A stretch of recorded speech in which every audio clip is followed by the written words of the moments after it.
Hey everybody, this is Olivia Swisher. I am the Rise UFT presidential candidate. It's May, which means ballots are being mailed out, and it's May, which means for us in-service folks, only 2 more months to summertime. And really what that means is 2 more months until we elect new leadership who will take over on July 1st, which happens to be my birthday. So if we were to win, I cannot wait to serve my fellow UFT members in this role and really flipping the union to be something that is led by members like myself. And serving you all in this way will be like the greatest honor of my life. So what are we going to do on day 1? Well, I'm going to go over it briefly and then I'm going to talk about how. So here's what's up. Number 1, we are going to establish an organizing department, a central one. Right now, the union doesn't have one, and we'll get into the weeds in that in a second about why organizing matters. Number 2, we're going to begin our efforts to democratize the union. This looks like electing district reps. This looks like delegate assemblies that are actually productive. And most importantly, this looks like number 3, opening up our contract bargaining. So we're going to be starting to do that, especially because TikTok, our contract is actually going to expire in 2027, and we need to be prepared for that. And the last thing that we're going to do is we're going to really take a good financial assessment and see what's going on with UFT's money. We're all paying dues, and we have a right to know how that money is being spent, and also look into our welfare fund. It's important for members to have transparency on their union's financial status. Now, how are we going to do it? Well, here's the plan. We have to make a tremendous shift on how work gets done in our union. In labor, there are multiple different strategies for leading a union. And I want to be clear, it's a choice. So labor leaders choose which style of leadership they're going to enact. Our union has been leading in a certain way for decades, and that certain way is what's called business-style unionism. Business-style unionism is where there's a few people at the top who are elected, and they make the decisions for all of the members. In business-style unionism, the idea is that for a fee, you receive services. For a fee, you receive representation. Business-style unionism does not make deep, meaningful ties with the community. And business-style unionism really relies only on electeds like the mayor or the governor to make changes for members. And so they really prioritize those one-on-one political relationships. In business-style unionism, the way that the work happens in the chapter is that you've probably heard this before. Hey, you have a problem? Go talk to your chapter leader. Chapter leader goes to the district rep. District rep talks one-on-one with the superintendent, right? All of it is that these one-on-one interactions, but those don't really build power. And so what we need to shift to is, hey, you have a problem? Go talk to your chapter, and your chapter with your chapter leader are going to work collectively to solve the problem, because we are in a union after all, and a union is about the many, not the few. So business-style unionism is how our union is currently being run, which is why we have union leadership, some that are elected and some that are appointed by the president of the union, making over $200,000 a year. They are business people and they run the union like a business. We are going to shift to what's called social justice unionism, or in some spheres it's called social unionism. And this is what we've seen unions across the country adopting. We've seen Los Angeles adopt it. We've seen Chicago adopt it, both teachers unions, UTLA and CTU. And when unions adopt this, what they're saying is that we are no longer relying on a few at the top to run this giant union. In fact, it's kind of antithetical to the whole spirit of a union. The whole spirit of a union is that through our collective organization, we are able to make our lives better. And for schools, that means making the lives of our students better. And so with social justice unionism, really the power lives at the school. The elected leaders live to serve the chapters. The chapters are literally where the power comes from.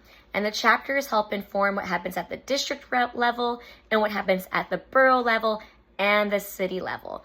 We need to shift to putting the power back into the schools and the chapters. So like the chapters like our retired teachers chapter. we are the ones impacted. So we should be the ones leading and determining what is best for moving forward. Now that's going to require a fundamental shift on how business gets done in the union. And we're prepared to do that. We are trained organizers. We have relationships with people in other unions that have adopted social justice unionism. And so we're ready to do that. So in social justice unionism, the power lives in the chapter. The other key component of social justice unionism is that the union isn't isolated. It's not just one group fighting for itself. The union is a part of a community. And this is so critical as public sector workers because our work directly impacts our communities. And so when we don't have deep and meaningful ties with our communities, we're literally cutting off our power. We should be always working with communities to better the lives of school children. We have that as a common goal. And when we better the lives of school children, we're bettering our working conditions. Now, the big part of social justice unionism, like I said, is that the power comes from the bottom, which is the schools. We make deep and meaningful ties with the community, and we really see our role as serving the community and serving our union members. And so that's really how we would move, is flipping it on its head and putting the power back into the members, which brings us to organizing. So it brings me back to democratizing the union.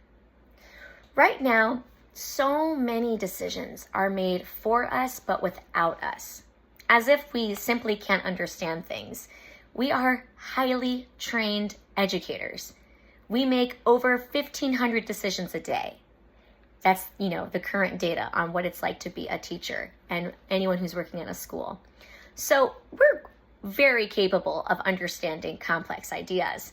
And so this idea that only a few should be making decisions for us and we basically trust them to do the work of the union, it's something we've got to get rid of. So we're going to democratize the union by building strong chapters.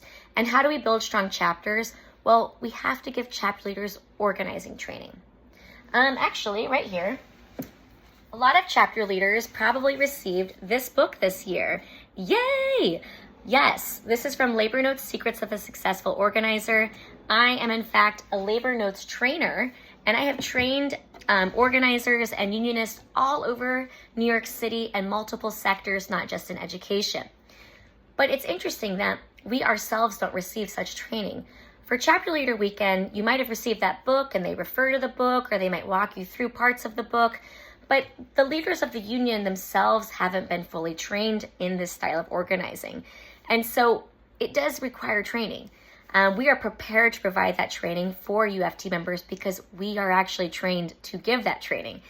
We're Labor Notes educators. So I'm excited to do that and have our chapter leaders and delegates and consultation committees all trained. Whoever's interested in learning about organizing, we're going to train you. And we're going to use the secrets model. Not just give you the book, but we're actually going to show you how to do it. So in order to flip to social justice unionism, we have to organize, which means we have to have strong chapters that know what organizing is. And that means we have to build that chapter culture. Right now, some chapters can feel like you don't have chapter meetings, which you're supposed to do monthly. You're not having consultation committee meetings, which you're supposed to do monthly.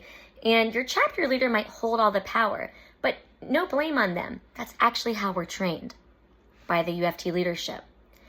The common phrase is, you got a problem? Go talk to your chapter leader. No. In an organized union, you have a problem, you could bring it to the monthly chapter meeting. Unless, of course, it's very, very personal and private, like a leave or something like that. Then you speak to a leave specialist. But 9 times out of 10, as school workers, we know that if one person's having a problem, the other person's probably having a problem, and the students are impacted. So that's why we need this union culture of bringing it to the chapter.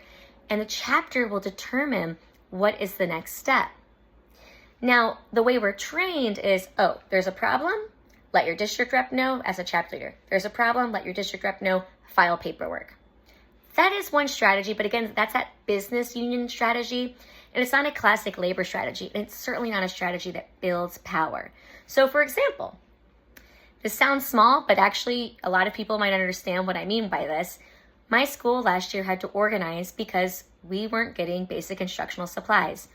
Of course, I could have just filed an operational complaint, 5 days later resolved. But here's the thing. When we do things like the chapter leader works one-on-one to put pressure on the principal, it doesn't build actual long-term power in the chapter. So yeah, of course I could file an operational complaint and probably get it resolved within 5 days. But what was the deeper problem? The deeper problem was that we had an administrator that wasn't fully purchasing the things that we needed for our school community. And so it actually was a part of a much bigger issue where I needed members to know what was going on because it had to do with the culture of the school climate. And so, yeah, we brought it to the chapter. We debated on if these are a very important issue and we needed it resolved. Everyone felt like it was an important issue and we needed it resolved. So, of course, I could have just filed an operational complaint and had it resolved, but that didn't speak to the root of the issue, which is that we were having administrative problems within our school community. And we needed that to be a conversation that all members were having to put real pressure on our leadership so that they never did that again, that they would feel checked by us because they knew it wasn't just me, Olivia, going to the principal and it being this issue just between us. No, I am just the steward of the chapter. I am just there as the messenger to say, hey, the chapter thinks that this is a real big issue. Can we get this resolved? If not, then we're going to file the operational complaint. Why it's important is because we want people to know what's going on in our schools. That's how you build power. Now, an organizing department doesn't just live in the school level. The organizing department would set the tone for things like our contract negotiations. I am so proud to say that I was a part of helping to establish the contract action teams for our union. It took a lot of internal organizing in the contract negotiation space, but ultimately our leadership did say that this should be an important thing that we have. Now, what we know is that those contract action teams were just the beginning, but they certainly were not leveraged to their full potential. And why? Because we don't have a central organizing department. We don't have anyone really bringing members in to help set the tone. It's kind of it was an additive when it should be central to what we're doing in contract negotiations. Because while our negotiators, which I was one of, is at the table bargaining with the city, not only do we want that opened up so that members can see and know what we're actually bargaining for, but when the city does something like call us bullies, which they did in my paperwork group, my subcommittee, when they did that, that should have been exposed. That would have put real pressure on our members to get out and organize. And so an organizing department would help lead the way in terms of how we organize our contract campaigns, but that is directly related to having open contract negotiations. You might know that Chicago just settled their contract a couple of weeks ago, and it passed by 97%. Our previous contract did not. It was hovering somewhere in the 70s. I think it was about 75%, which meant that 25% of members, myself included, voted no on the contract. And we know why. Sub-inflationary wages? Are you kidding me? Watching both presidential candidates running against Arise tell me that 3% was the best we could get when both of them are making $250,000 and more. Meanwhile, at the time I was on a year 5 salary. 3% for me is very different than 3% for someone making over $250,000. Let's just be clear. With an organizing department, we would be able to actually put pressure on the city because we can't forget, as a public sector union, we need to be putting public pressure on the electeds who are elected, who we are negotiating with. Because yes, we're negotiating with the Department of Education, but under mayoral control, the mayor actually appoints who is the chancellor. And so it behooves them to, meet our demands if the public knows what's happening. And so we need our contract negotiations to be open. Also, one of the biggest letdowns of the CAT teams was having to tell members that we were negotiating for things like respect. And that was it. Yeah, of course I want to be respected. What does that look like? Fair pay. What does fair pay look like? It certainly is not 3% wage increases, and it's certainly not a disastrous level of pay for paraprofessionals. And I think it was something like more time. Okay, what does that mean? It didn't result in more preps, by the way. So an organizing department would actually help us leverage the people who are at the table, and we know that we had 200,000 members behind us, ready to really call out the city and put pressure on them to meet our demands. So that's what an organizing department would do. And that's one way we want to democratize the union. We also want to elect district reps. Right now, district reps are appointed by the president of the union. So who does that mean they answer to? Do they answer to the members or the person that gave them their job? They're going to most likely answer to the person that gave them their job. There are so many great district reps. This is not a dig. And if you're a great district rep, you're just going to get elected into your position. But really, our district reps should be representative of our districts, not people who are appointed that we've never organized with, we don't know them, and they don't know us. So we would elect district reps. We would also definitely reform the delegate assembly. I'm sorry, but I know our current president, he's a great storyteller, but for those of us who work in schools all day, going to the delegate assembly to hear a bunch of tangential talk, we don't need it. We just worked all day in schools. We want to actually get together and debate, pass motions, make union policy. I'll just share that I've had a resolution on the floor since February about how to protect our schools under this new federal administration. We've never talked about it. There are other ones out there like school bus drivers, and there's other ones like charter school co-location. We've just never gotten to them because of the airtime that is eaten up during these meetings. Our most democratic body is not so democratic right now. So we have to reform that and give the speaking time back to the members. Again, the way we see ourselves as leaders is we are here to serve the membership because we know that the power lives with the members and we answer to them. The last big thing is really getting a good financial assessment of what's going on with the UFT, reforming the wages of the elected leadership, seeing how many appointed people are making over $200,000 and figuring out what they do, and working with members to figure out what is the best use of our funds as the union that will best serve our union members, but also our students. And so just having some financial assessment of what's going on and having greater accountability around that is going to be very important for Arise.